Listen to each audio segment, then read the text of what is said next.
اللہ کے نبی صلی اللہ علیہ وآلہ وسلم نے ہمیں زندگی گزارنے کے لیے ایک دین دیا.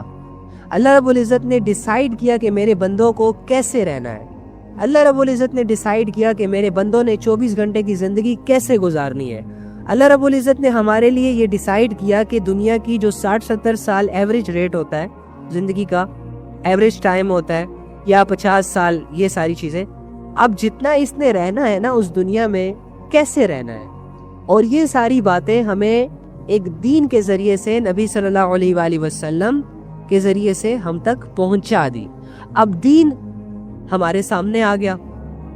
اب اگر میں اس دین کو فالو نہیں کروں گا، اب اگر میں نبی صلی اللہ علیہ وآلہ وسلم کی باتوں پر یقین نہیں کروں گا، تو یہ معاذ اللہ ایسی بات نہیں کرنی چاہیے، لیکن یہ اس سے مشابہت کرتی ہے کہ اگر میں اپنی منمانی زندگی دین کے ہوتے ہوئے گزاروں گا تو یہ ایسا ہی ہے جیسے میں اقرار کر رہا ہوں کہ میرا اللہ، میرا پیدا کرنے والا، میری زندگی بنانے والا نہیں سمجھتا ہے اس دنیا کی زندگی کو، میں زیادہ سمجھتا ہوں، اس لیے میں اپنے طریقوں پر چلوں گا.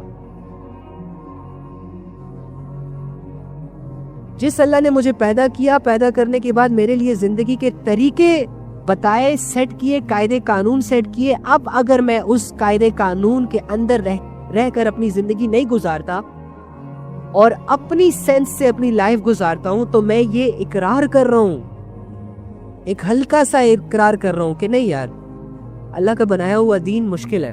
نو نو نو نو نو، ایسا نہیں ہوتا جیسے اللہ کہہ رہے ہیں، میں جیسے کہہ رہا ہوں ایسے ہو رہا ہے. تو یہ زندگی مومن کی نہیں ہوتی، یہ سوچ مومن کی نہیں ہوتی، اور اس طرح کی زندگیوں میں ہمارے سارے مسلمان گرفتار ہو چکے ہیں. اب ناچنے گانے والا کوئی کہتا ہے کہ میں اللہ کی نافرمانی کر رہا ہوں؟ ناچنے گانے والے کی طرف جب کوئی جاتا ہے اور اسے کہتا ہے کہ بھائی تمہاری زندگی میں موجود گمراہیوں سے تو اللہ نے منع کیا ہے، قرآن میں تو یہ آیتیں ہیں، نبی صلی اللہ علیہ وآلہ وسلم کی تو یہ حدیثیں ہیں، اس کے باوجود تم ناچ رہے ہو، گا رہے ہو. تو وہ کیا کہتا ہے؟ یار سب کر رہے ہیں تو میں کیوں نہ کروں؟ وہ یار کچھ نہیں ہوتا، اللہ بڑا غفور و رحیم ہے. اب مجھے بتاؤ یہ کس بات کا اقرار کر رہا ہے؟ اگر اسے اللہ کا یقین ہوتا تو یہ فوراً رک جاتا نا. اسی طرح کوئی بھی گناہگار جو گناہوں میں انوالو ہے اور اسے سب کچھ پتہ ہے اور اس کے باوجود وہ گناہ کر رہا ہے، تو وہ یہی اقرار کر رہا ہے کہ میرا نبی صلی اللہ علیہ وآلہ وسلم جو طریقے مجھے بتا کر گئے، میں اس میں سیٹسفائیڈ نہیں ہوں، اس کا دین مجھے سیٹسفائیڈ نہیں کر پا رہا، میں جس طرح رہ رہا ہوں نا بس یہ ٹھیک ہے، اب مجھے زیادہ نہ سکھائیں. اوکے فائن، زندگی ہے، گزر جائے گی، لیکن دھوکہ مل جائے گا ہمیں، اور دھوکہ دینے والے کوئی اور نہیں ہوں گے، ہم خود اپنے آپ کو دھوکہ دیں گے، اپنے آپ کو دھوکہ دیں گے. تو یاد رکھیں کہ دنیا کا مالک کسی بھی وقت ہمیں بلا سکتا. یاد رکھیں کہ یہ دنیا کے سیر سپاٹے کبھی بھی ختم ہو سکتے ہیں، اس لیے اپنے خواہشات کو پاک کریں، جذبات کو پاک کریں. جو دین اللہ رب العزت نے ہمیں دیا، خدا کی قسم یہی ہماری کامیابی ہے، یہی ہمارا پراؤڈ ہے، یہی ہمارا زندگی گزارنے کا طریقہ ہے. ٹی وی ایکٹرز ہمیں طریقے نہیں سکھا سکتے زندگی گزارنے کے. بالی ووڈ، ہالی ووڈ سے انسپائر ہونے کی ضرورت نہیں ہے. جب تمہارے ساتھ، تمہارے علم میں، تمہارے نالج میں صحابہ کی زندگیاں ہیں، صحابہ کا کردار ہے، نبی صلی اللہ علیہ وآلہ وسلم کی پرسنالٹی تمہارے علم میں موجود ہے، تو تم ایک مسلمان ہو کر اس بات کا حق نہیں رکھتے کہ تم کسی ایک عام انسان کے لائف سٹائل سے انسپائر ہو کر اس کو فالو کرنے والے بن جاؤ.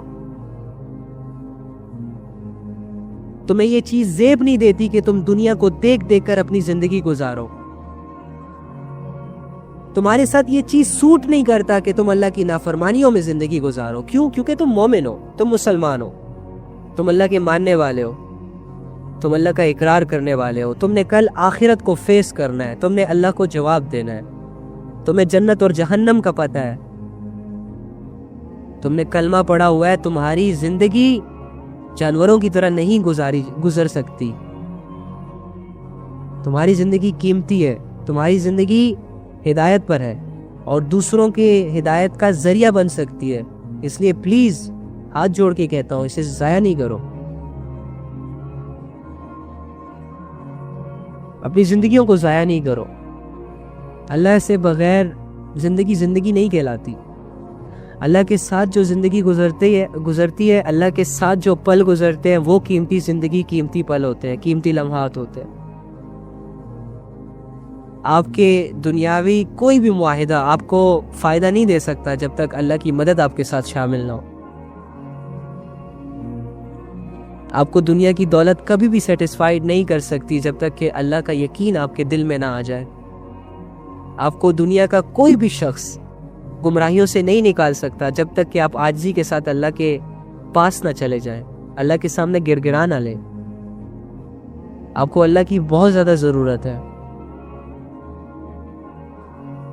آپ کو اللہ کی بہت زیادہ ضرورت ہے، بہت زیادہ ضرورت. آپ یہ بات بھی نوٹ کر لیں کہ جب آپ اپنے زندگی کو اللہ کے احکامات کے ساتھ جوڑ لیں گے تو آپ کی ساری زندگی گزر جائے گی اور آپ کو پتہ بھی نہیں چلے گا. جس طرح آپ اس گھنٹے کو لے کے مطمئن ہیں کہ ہمارا ٹائم ضائع نہیں ہوا بلکہ قیمتی ہو گیا، اس طرح پھر موت کے وقت آپ اپنی زندگیوں کو لے کر سیٹسفائیڈ ہوں گے کہ میری زندگی ضائع نہیں ہوئی. میں نے تو اپنی زندگی بہت اچھے طریقے سے گزاری ہے. میں نے تو اپنی زندگی میں اللہ کے ہر حکم کو پورا کرنے کی کوشش کی ہے، اور میں نے تو اپنی زندگی کو بے حیائی کے حوالے نہیں کیا.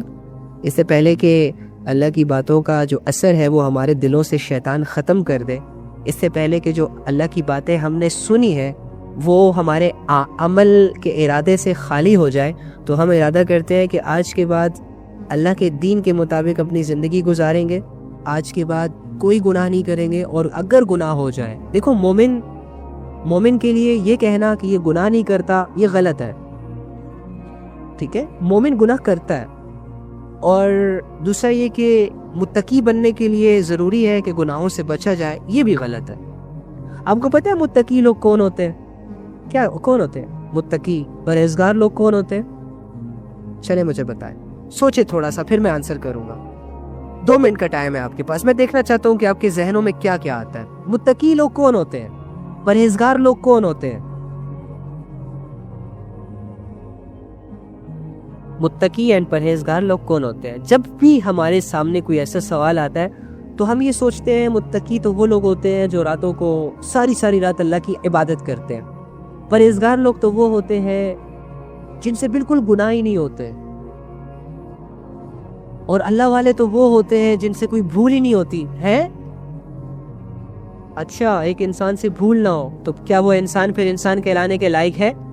اچھا، ایک ایسا بشر، ایک ایسی مخلوق جس میں اللہ ہی نے گناہوں کی صفت ڈالی ہو اور وہ گناہ نہ کرے، ناممکن سی بات لگ رہی ہے. پھر تو اللہ رب العزت کی یہ صفت، یعنی یہ جو گناہوں والی صفت انسان کے اندر آزمائش کے طور پر ڈالی گئی، یہ تو بیکار ہو گئی. یعنی اللہ نے ایویں پیدا کر دیا. جب انسان نے گناہ کرنا ہی نہیں ہے تو گناہوں والی صفت کا پھر کیا کام؟ تو یہ کہنا کہ ایک مومن گناہ نہیں کرتا یہ بھی غلط ہے. مومن گناہ کرتا، مسلمان گناہ کرتے ہیں. آپ دیکھ لیں دنیا میں مسلمان ہی تو گناہ کر رہے. آپ دیکھ لیں دنیا میں مسلمان ہی تو بے حیائی کر رہے. متقی لوگ وہ ہوتے ہیں جن سے جب کوئی گناہ ہوتا ہے، جب کوئی بھول ہوتی ہے. پرہیزگار لوگ وہ ہوتے ہیں جن سے جب بھی کوئی اللہ کی نافرمانی ہوتی ہے تو وہ فوراً سے آ کے اللہ کے آگے توبہ کر لیتے ہیں. متقی اور پرہیزگار کی یہ نشانی ہوتی ہے کہ یہ اللہ کی عبادتیں کر ضرور رہا ہوتا ہے، لیکن جیسے ہی اللہ کی عبادت سے تھوڑا سا غافل ہوتا ہے اور اس غفلت میں یہ کوئی گناہ، اس سے کوئی گناہ سرزد ہو جاتا ہے، تو یہ فوراً واپس اللہ کی طرف دوڑتا ہے اور فوراً سے اپنی غلطی اللہ کے سامنے رکھتا ہے. اے اللہ چلتے چلتے گناہ ہو گیا. اے اللہ نہیں کرنا چاہ رہا تھا لیکن پھر بھی ہو گیا. اے اللہ مجبور ہو گیا تھا. اے اللہ بے بس ہو گیا تھا. اے اللہ تیری یاد نہیں آئی تھی. مطلب جو بھی ریزنز ہوتی ہیں اللہ کے سامنے رکھتا ہے اور اللہ سے کہتا ہے اللہ معاف کر دے اور پلیز اس گناہ کا دھبا میرے دل پہ مت لگانا ورنہ عبادتیں مشکل ہو جائیں گی. پلیز اس گناہ کی وجہ سے مجھ سے ناراض مت ہو جانا ورنہ میں گمراہ ہو جاؤں گا. متقی اور پرہیزگار انسان کو ہمیشہ اس بات کا ڈر رہتا ہے کہ اللہ تعالیٰ اس کے کسی عمل سے ناراض نہ ہو جائے، اور جیسے ہی کوئی یہ عمل